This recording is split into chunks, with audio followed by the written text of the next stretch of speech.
Makinis, manipis, minsan, madungis, pero masarap. Mwah! Ikis. Sexy time na. Sexy Mega!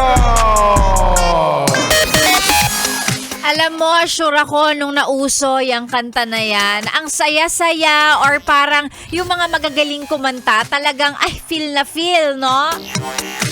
Enjoy na enjoy sa pagkanta ng kanta na yan. Tapos, minsan may mga kanta talaga na biglang marirealize mo na lang na, ito pala yung totoong meaning niya kapag nakaka-relate ka na. Diba? There are songs that we were too young to understand, ika nga. Ngayon, pag pinakinggan mo yung kanta na yan, pag pinakinggan mo ng mabuti. Actually, it's a song about two people na hindi makapag-out ng relationship nila. Either because kabit nila ang isa't isa, or maaaring hindi tanggap ng society yung klase ng relationship na meron sila.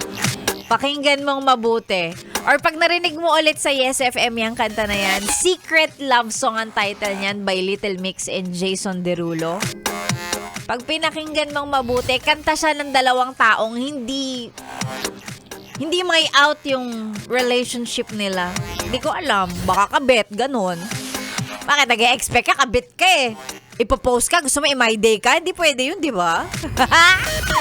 O, di naman kaya syempre kapag kayong relasyon ninyo ay pinagbabawalan, no? O, or hindi tanggap ng both sides. So, well, hindi lang naman yung mga third party type of relationships yung hindi tinatanggap at hindi ma-my day. Minsan pagka ayaw ng parents mo dun sa nagugustuhan mo, 'di ba? Ayaw ng pamilya mo dun sa taong minamahal mo. Ang hirap, 'di ba? Ayan, parang you and me against the world. Sige lang, ilaban nyo yan. Kung talagang mahal mo naman, wala naman ako magagawa, 'di ba? Ano ba naman, DJ lang naman ako dito sa loob ng radyo. Magsasabi lang naman ako sa'yo na kapag bawal na pag-ibig yan, definitely, of course, tigil mo yan. Pero kapag kunwari, talagang ayaw lang, no? Talagang hindi lang kayo pinapayagan na maging kayo. Pero kung totoong mahal mo naman at sa tingin mo kaya mo siyang ipaglaban, di ipaglaban mo, be. O, saktong-sakto. Le-level ka sa mga bayaning Pilipino, sa tindi ng tapang at determinasyon mo, sakto magkakalayaan na on Friday. Sige lang, go, laban mo yan. Buhay mo naman yan eh. Kung saan ka masaya, basta wala ka natatapakang ibang tao, wala kang sinisirang ibang relasyon, go. Oh, may ganun.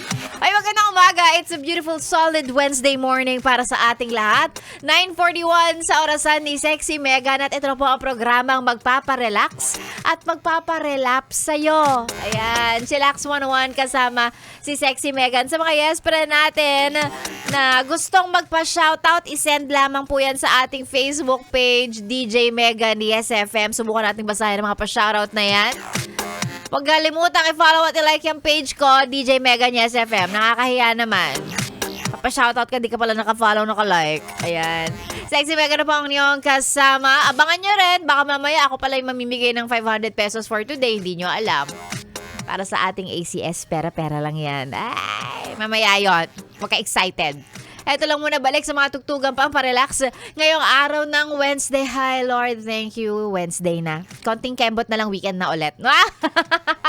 Looking forward sa long weekend yarn. Sexy Mega na po. Dito lang sa 101.1 Yes FM. Solid!